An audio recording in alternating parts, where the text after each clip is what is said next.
Snow fell in soft, soundless sheets over the endless plains, wrapping the desolate frontier in a cold, merciless silence. In a tiny wooden cabin by the frozen creek, a weak cry pierced the night. It was the sound of new life, the cry of a newborn girl, fragile and beautiful. Her mother, a young settler woman named Mary Whitaker, held her child close to her chest, tears freezing on her cheeks. She whispered softly, "You're my angel, my little hope." But even as she said it, fear clutched her heart. She knew what her husband would say when he saw the baby. John Whitaker was a man hardened by years on the frontier, but his heart had grown colder than the winters. He wanted a son, a strong boy who could help him work the land, hunt, and carry on his name. When he saw that Mary had given birth to a girl, rage flashed in his eyes like lightning across the dark sky. "A girl," he growled, stepping closer. "All this pain and trouble for another useless mouth." Mary begged him not to speak that way, clutching her baby protectively. But John's temper exploded. He kicked over the wooden stool, his voice booming through the cabin. "I needed a son, Mary. A son to carry the Whitaker name, not another burden." Mary's eyes filled with tears. "She's still your child," she whispered. "She's innocent." But John turned away, his fists clenched. "You and that child can go. I've no use for either of you." Mary stared at him in disbelief. She had nowhere to go, not in this frozen wilderness. The nearest settlement was 20 miles away, and the blizzard was already raging outside. But John's heart was stone. He opened the cabin door and threw her small bundle of clothes onto the snow. "If you want to keep her, fine," he said coldly. "Then you can both freeze together." Trembling, weak from childbirth, Mary wrapped her baby in a tattered shawl and stepped out into the night. The wind bit at her face like knives, and snow whipped around them until she could barely see her own feet. She walked without direction, guided only by the faint instinct to move forward to survive for her child. Every step felt heavier than the last. Her body ached, and her vision blurred from exhaustion. But when she looked down at her baby's tiny face, she found a strength she didn't know she had. Hours passed, maybe more. She didn't know. The storm swallowed time. Her hands were numb, her breath came in shallow gasps, and her legs felt like they could collapse at any moment. Then, through the haze of snow, she saw a flicker of light, a campfire. She stumbled toward it, falling more than once, clutching her baby close to her chest. As she drew closer, she saw figures, tall, strong men with feathers in their hair and fur draped over their shoulders. Sioux warriors. Mary froze in fear. The stories told by settlers about the Sioux were filled with terror attacks, raids, and violence. But she had no strength to run. She fell to her knees, whispering a prayer, expecting the end. One of the men stepped forward, his dark eyes steady and unreadable. He spoke softly in his language, and though Mary couldn't understand, his tone wasn't threatening. He crouched before her and saw the small bundle she held. The child was barely breathing, her skin pale from the cold. Without hesitation, the warrior lifted the baby from Mary's trembling arms and shouted to his companions. They quickly brought a buffalo robe and wrapped both mother and child, carrying them toward their camp. When Mary awoke, she was lying near a warm fire in a large teepee. The smell of herbs filled the air.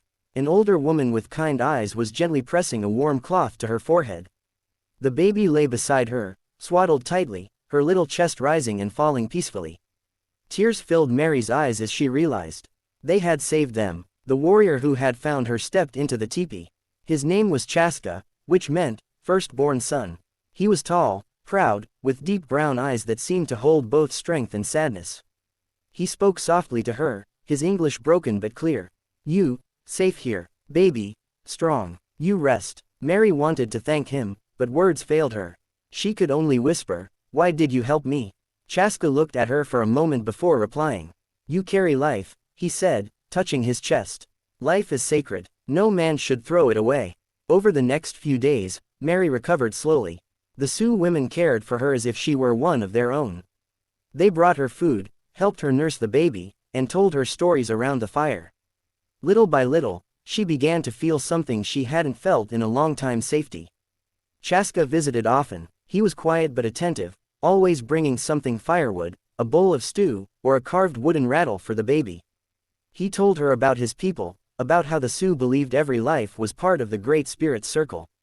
He had lost his own wife and child 2 winters ago during a sickness, and though he never said it outright, Mary saw in his eyes that her baby reminded him of what he had lost.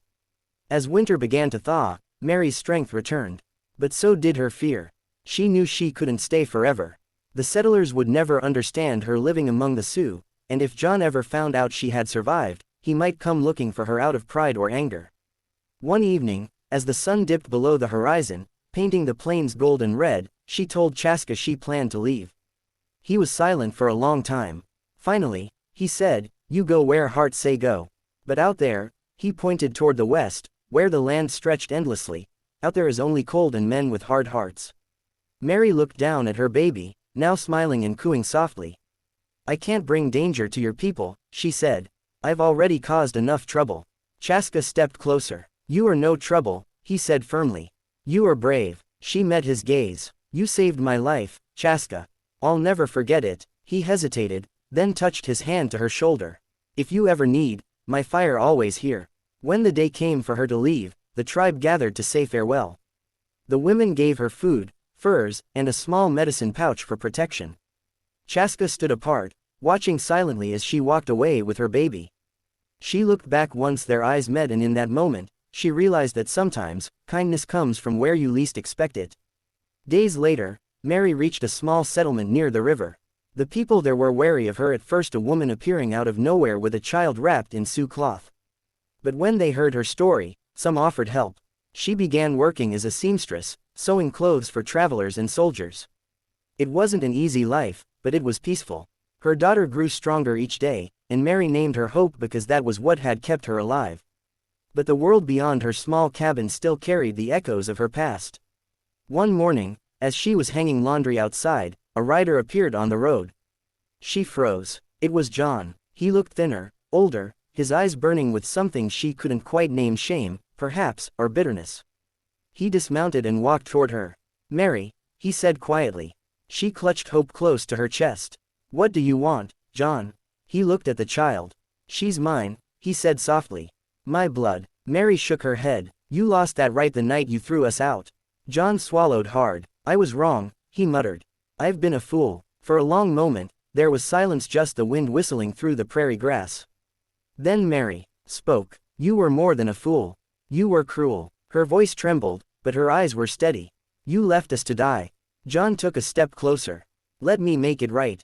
Mary turned away. "You can't. Not now. She doesn't know you. She doesn't need you." John's face hardened. "You think you can raise her alone?" Mary straightened her back. "I already have." Without another word, she turned and went inside, closing the door behind her. That night, as she sat by the fire with Hope in her lap, she thought about Chaska, about his quiet strength, his kindness, and the warmth of his people. In her heart, she knew she owed her life to the man who had every reason to turn her away but didn't. Years passed. Hope grew into a bright, curious girl with her mother's gentle spirit and her father's determination, though she would never know him. Mary taught her about the world, about courage, and about the kindness of strangers. She told her the story of the man who found them in the snow, the Sioux warrior who saved their lives. Hope would listen with wide eyes. "Will we ever see him again, Mama?" she asked once. Mary smiled sadly. "Maybe someday," she whispered. "If the Great Spirit allows it." That someday came sooner than she expected. One spring afternoon, years later, a small group of Sioux riders arrived at the settlement to trade. Among them was Chaska. His hair was streaked with gray now, but his eyes were the same, deep and kind. When Mary saw him, her heart stopped for a moment. He dismounted and walked toward her slowly. "You remember," he said with a gentle smile. Mary nodded, tears in her eyes. "How could I forget?" Hope peeked out from behind her mother, her blue eyes curious. "Mama, is he the one from your story?" Mary smiled. "Yes, sweetheart, this is Chaska." The warrior knelt down to the girl's level. "You have strong spirit," he said softly. "Like your mother." Over the next few days, the Sioux camped near the settlement, and Mary and Chaska spent long evenings talking by the river. They shared stories of the years that had passed, of the pain and the healing. Mary told him about her work, about hope, and about the peace she had finally found. Chaska spoke of his people's struggles, how the land was changing, how the settlers and the tribes were learning slowly, painfully to live side by side. As the sun set behind the hills one evening, Mary looked at him and said quietly, "You once told me your fire would always be there. You kept your word." Chaska nodded. "Fire never die if heart remember." Mary smiled. "Then I guess my heart has never gone cold." Before he left, Chaska handed her a small carved figure, a mother holding a child. "Keep," he said simply. "For memory." Mary took it, her fingers trembling. "Thank you, for everything." He looked at Hope one last time, then at Mary. "You are a strong woman," he said. "You found your way." When he rode away, disappearing into the horizon, Mary felt both sorrow and peace. She knew she might never see him again, but his spirit, his kindness would stay with her forever.